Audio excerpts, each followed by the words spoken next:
Syederalun ribuan pelajar, guru, dan masyarakat antrian berjam-jam menunggu untuk menyambut kedatangan tim kirab Api PON 21 Aceh Sumut di Aceh Tenggara pada Sabtu 31 Agustus 2024. Antrian lebih dari 3 jam itu, mereka terlihat antusias menyambut kedatangan pembawa obor Api PON 21 Aceh Sumut di Aceh Tenggara. Mereka menunggu di tepi Jalan Lintas Nasional Aceh Tenggara menuju Medan.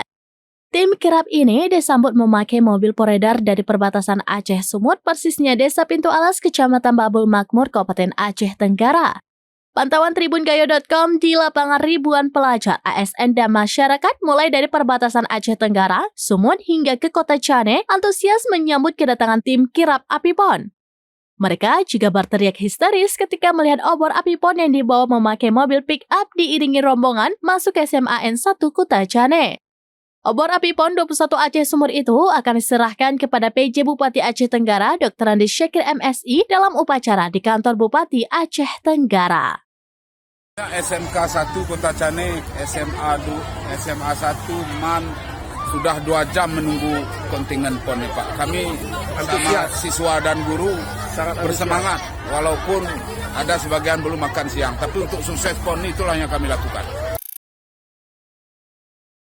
Download Tribun X sekarang, menghadirkan lokal menjadi Indonesia.